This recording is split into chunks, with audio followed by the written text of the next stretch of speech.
We're going to wait for Ranking Member Durbin, unless I have any important announcements to make while I have you all here. Yeah, could use one right now. How about Kash Patel for FBI Director? That's kind of a sour joke. They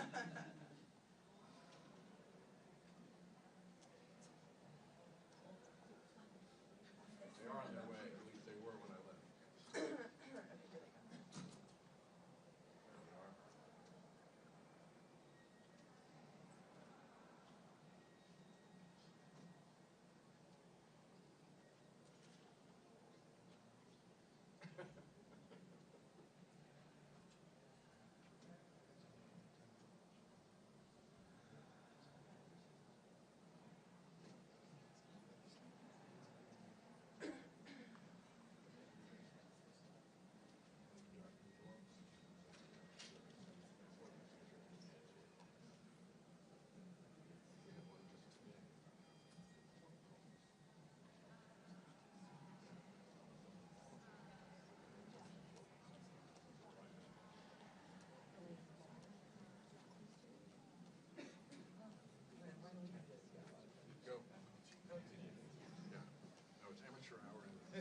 Procedure opinions. Stand over there. I'm going to stand. Yeah, you're a big tool behind whom you stand by me. I just can see most of you. Yes. We can see so much of you stuff. I just love the phrenology. Next to the nominations of individuals to serve on the courts of our land, which are often lifetime appointments, this appointment of the head of the FBI is one of the most serious that the Senate Judiciary Committee should consider. We decided 50 years ago to depoliticize the FBI by giving 10-year tenures to those who headed up the FBI to transcend any single administration or any single president. So that's one of the most important things that distinguishes this nomination from others. Secondly, we have an individual in Kash Patel who has published a book which in detail describes his view of politics in America. It is a book that is filled with grievances, filled with conspiracy theories, and filled with information of how he sided with the January 6th rioters against the police in this very Capitol complex. And so when he came to testify before the committee, we had some questions that he was asked and he needed to answer about his conduct. And we went through them, particularly on the element of the J6 choir.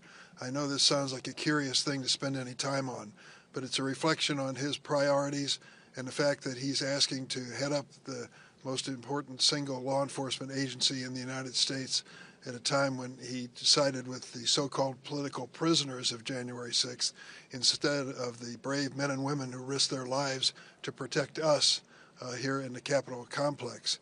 He created this musical undertaking and was proudly proclaiming it to Steve Bannon, how the hard work he went to master and digitize it and create a musical work that can be played at the Trump rallies.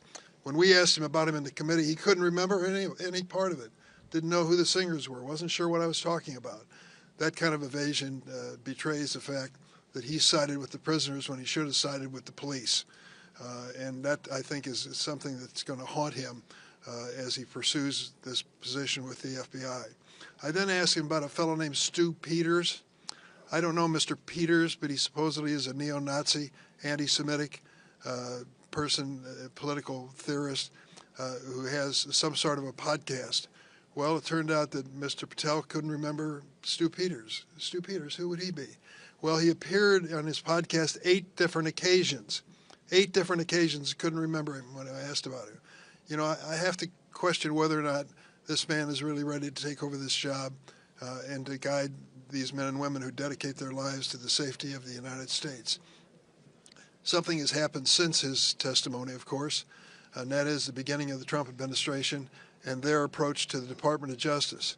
Whether it's the Department of Justice or the FBI, they are now in the process of trying to rewrite history. They want January 6th to turn out to be a much different event, a whitewashed event in history, as opposed to the terrible embarrassment and disgrace that it was that day. And so they're going through the personnel of those two departments, Department of Justice and the FBI, and asking which individuals were involved in the January 6th case, as well as other prosecutions that might have involved the president.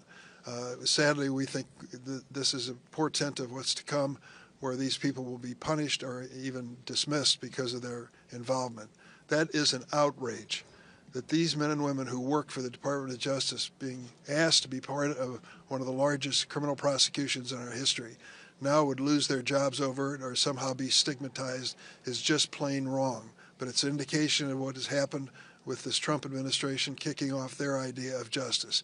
I won't go through the long list of changes made yesterday by the new Attorney General, Ms. Bondi. We can address those at another time. But I want to give my colleague, all my colleagues, starting with Senator Whitehouse, an opportunity to address the issues that I've raised and their own concerns. I was glad that Senator Whitehouse raised the issue this morning about the fact that Kash Patel may turn out to be the first FBI nominee in history to have pled the Fifth Amendment to avoid criminal prosecution. But in more detail, let me recognize Sheldon. Thank you, Senator Durbin. Two quick things, one on judgment and one on candor.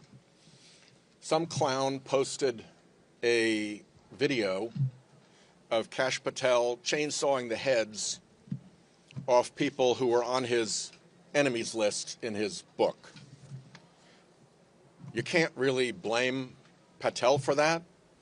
The world is full of creepy people who might do things like that, except for the fact that Kash Patel himself reposted that imagery to his Truth Social account. He now owns that. Setting aside how grotesque that is, the idea that a man with the kind of judgment that he thinks it's okay to repost imagery of himself chainsawing his political enemies, not appropriate for an FBI director. And in terms of candor, we asked him repeatedly about what he testified to in the grand jury. It is basic black-letter law that a witness can walk out of the grand jury and tell the entire world what they said, but he wouldn't tell this committee what he said. He pretended there was a seal order. There is no record or evidence of any seal order. So a second piece of candor may be that he's lying about a seal order. And last, as Chairman Durbin just mentioned, he pled the Fifth. Well, everybody's got the right to plead the Fifth. But pleading the Fifth means you perceive a substantial and real risk of criminal prosecution. Somebody who has faced a substantial and real risk of criminal prosecution ought to have some explaining to do before they become the head of the FBI. And we've been provided none of that information, which sets, as I've pointed out, a novel precedent for this committee that somebody can testify in the grand jury, refuse to disclose it to us, take the Fifth, refuse to disclose to it what that substantial and real risk was, and it's okay with the committee to not look into those things. That, to me, is the astonishing part of where we are, and I will turn now to Senator Klobuchar. Right. Thank you, Senator Whitehouse. Thank you, Senator Durbin. I come out of a background as a prosecutor, and for years, I'm still proud of that work that we did, but we worked with federal law enforcement. And that nonpartisan, independent nature of the Department of Justice, the U.S. Attorney's Office, the FBI is really key to all the work and the belief in our justice system. And I am shocked that our Republican colleagues have not signified any concern about this nominee. A nominee, in addition to the arguments made by my colleagues, a nominee who said that he should close down the FBI headquarters where they do all the terrorism and they coordinate the cyber investigations. A nominee who repeatedly said, including in his hearing, that the FBI is corrupt. I pointed out to him is that during the previous director's time period, Christopher Wray, a director appointed by Donald Trump, the applications to the FBI went up threefold. To me, that shows that people view the agency with integrity. Do they agree with every prosecution ever made? Of course not. Are mistakes made? Yes. But the point is that Christopher Wray worked very hard to restore the morale and to bring that agency out into the fields to do good work. And to have an FBI nominee, think about this, who is repeatedly calling the people that he is supposed to be managing corrupt is beyond belief. At his committee hearing, Mr. Patel said all FBI employees will be protected against political retribution. We said, great, okay. Yet just hours later, the administration forced out 8 of the Bureau's most senior career, let's say that again, career public servants who serve in nonpartisan roles. One day later, an email was sent to FBI employees requesting a list of everyone who had worked on January 6 cases, quote, to determine whether any additional personnel actions are necessary, end quote. So you just get assigned to a case. You're a brand new agent, or maybe you've been there and you have a specialty working on certain types of cases. You get assigned and now you're on this list. Seems a little bit reminiscent to the list that Kash Patel has at the end of his book. This could sweep up and will sweep up agents that are just doing their jobs. The FBI director's loyalty must be to the American people, to the Constitution, and to the rule of law. But Mr. Patel has made it clear that his loyalty is to the president. He has threatened to come after, those are his words, in the past, the president's critics, not just in government, but in the media. In the hearing, I gave Mr. Patel an opportunity to walk back that threat. He chose not to, nor did he try to explain his so-called deep state list of former government officials, including the former Republican Attorney General appointed by Donald Trump. He has accused the heroic men and women of the Capitol Police who defended our democracy on January 6 without evidence as lying and called for them to be investigated.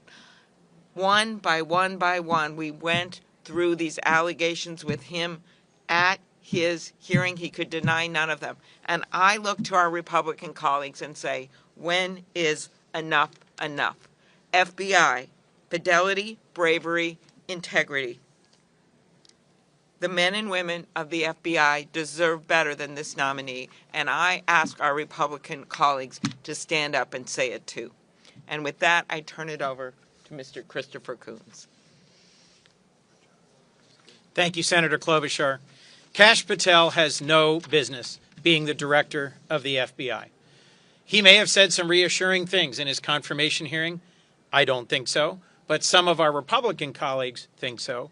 But a long history of public statements of what he wrote, of what he said in interviews and at rallies and in his book showed a sharply different approach and view about the FBI.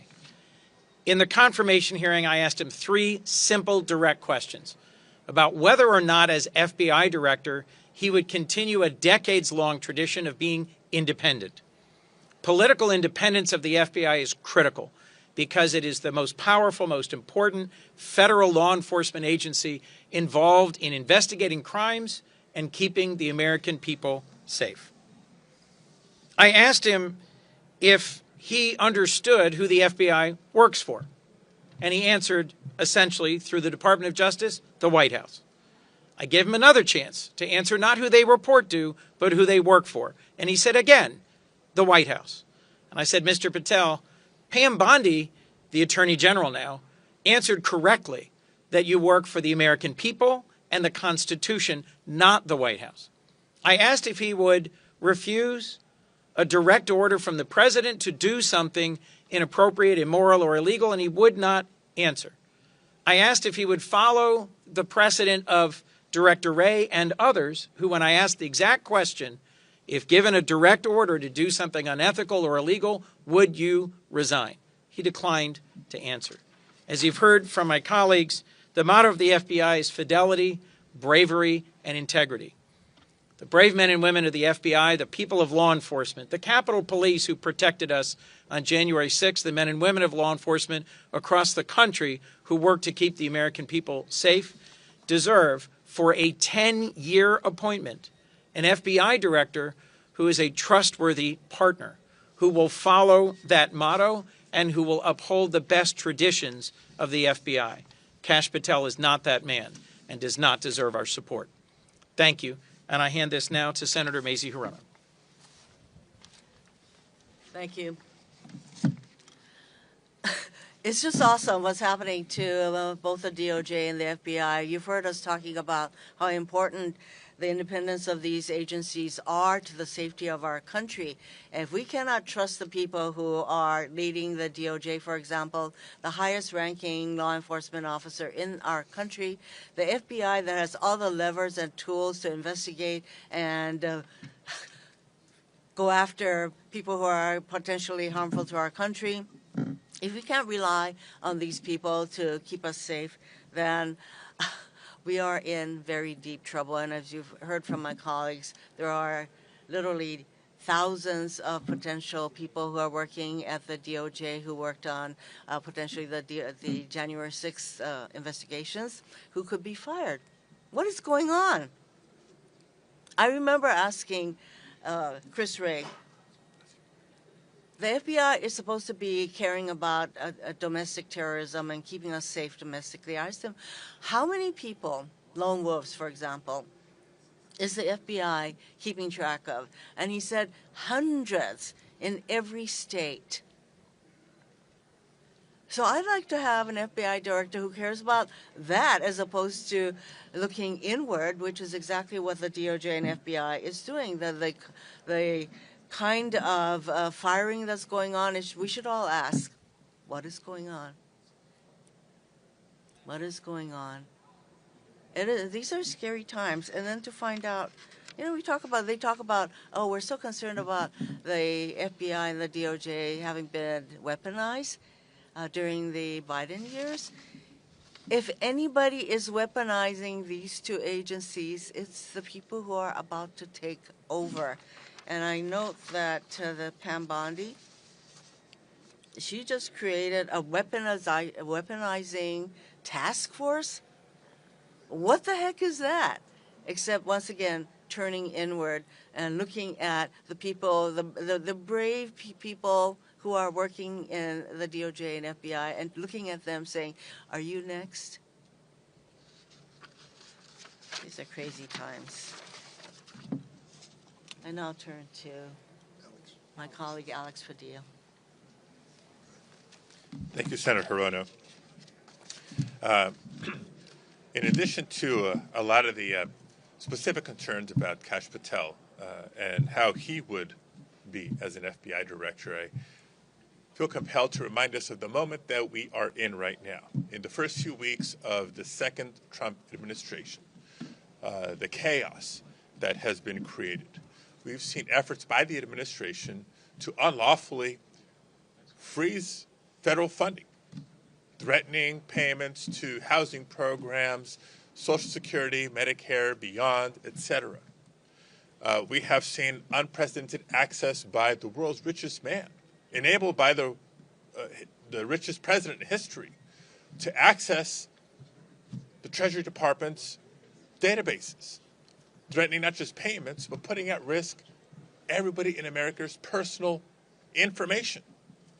In times of chaos and crisis like this, the public deserves to see trusted leaders in the most important positions of our federal government. Trusted leaders who will stand up and say no to a president trying to blow through the very guardrails put in place by the Constitution.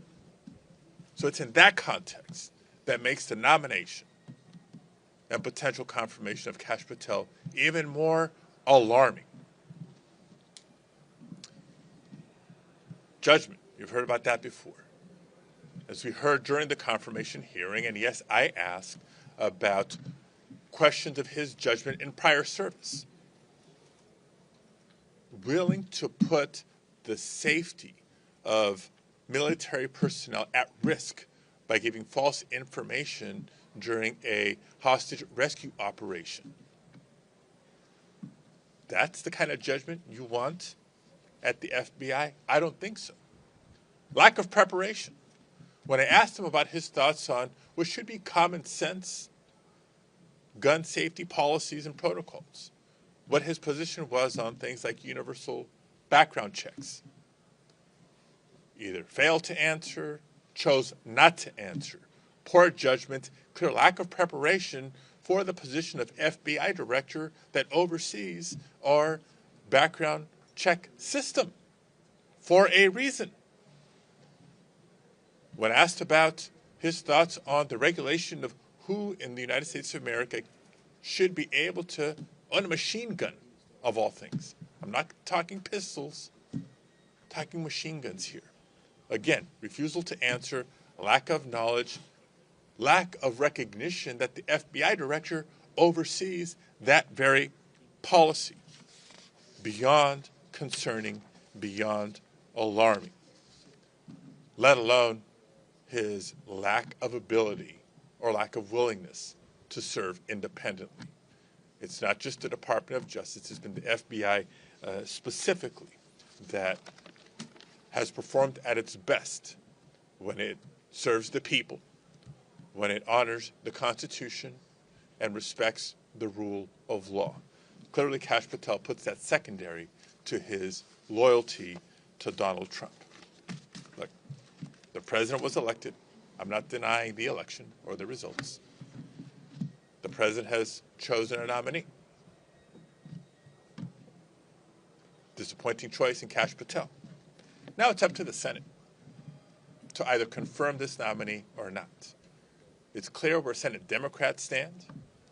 I think my biggest question is, where are Senate Republicans going to stand at this important moment in history? Will they choose the rule of law? Will they choose the Constitution? Will they choose to stay loyal to the very oath of office they've taken and their important advice and consent role? Or will they choose loyalty to a reckless president? We will soon find out. With that, let me introduce my colleague from the state of Vermont, Senator Peter Welch. Well, I'll just sum up what I learned in the hearings with clarity. Kash Patel has a goal. It's to wreck the FBI. We are determined to do everything we can to save it. Thank you. Questions?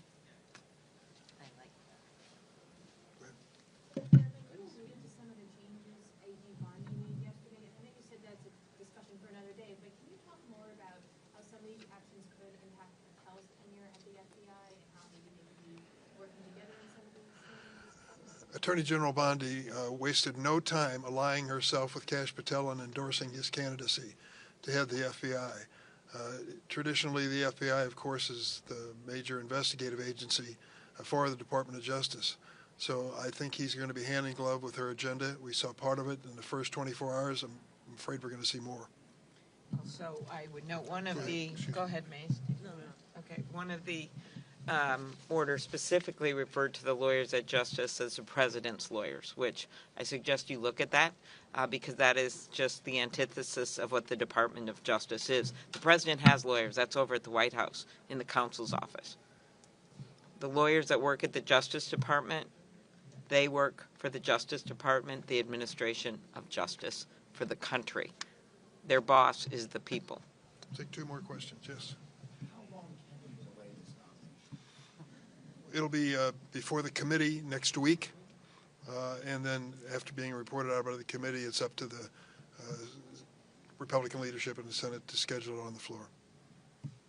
Senator, some of the questioning from Judiciary Democrats during the first hearing felt to me and others kind of sloppy and scattered. What was your strategy going into the hearing, and what would you hope to do differently? There is so much information involving this individual and his book and all of his statements. It isn't just one single issue or one single question. We tried to cover the major questions, and of course, during the course of a hearing, other questions emerge. So, yes, he was a wealth of information that's troublesome in light of this appointment. Thank you all very much.